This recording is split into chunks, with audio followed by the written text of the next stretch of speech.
I thought it would be only fair if I mentioned Christina's story, because it's I see. probably she's too modest to mention herself. Describing the misery of Aleppo, which is considerable in eastern Aleppo.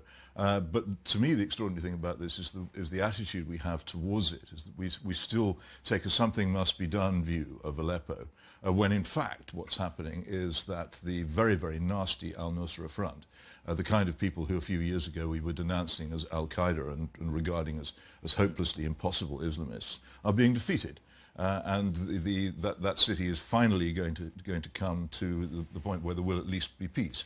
The only mercy in war is a swift victory, and there hasn't been a swift victory. But after nearly seven years of war in Syria, it looks as if we might be reaching the point where Saudi Arabia and us and the French and the Americans are going to give up trying to overthrow a government, yeah. and people can at last begin to rebuild the country. And do you think there is a realpolitik case for saying that it's been a hideous war, the Russians and Assad have behaved hideously, but actually it's better for this thing to finish? They haven't behaved any more hideously than we or our allies have behaved in Fallujah or now in Mosul. No, come on, they have behaved. I mean, you've got people trapped in eastern Aleppo as we sit here, 300,000 people there that are being bombed every day. They've bombed the hospitals, now they've bombed the schools. Well, our sources for this are people inside eastern Aleppo. There hasn't, as far as I know, been a single independent Western journalist in eastern Aleppo. We rely entirely on propaganda sources, on pictures which always show wounded children being carried by noble unarmed men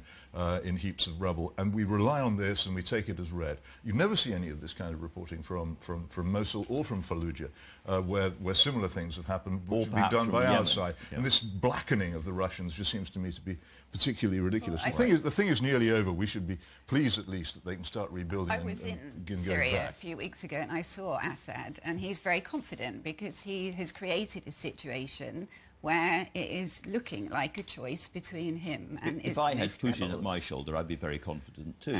Yeah, we're going to talk a lot more about this with Boris Johnson later on, so can I move back?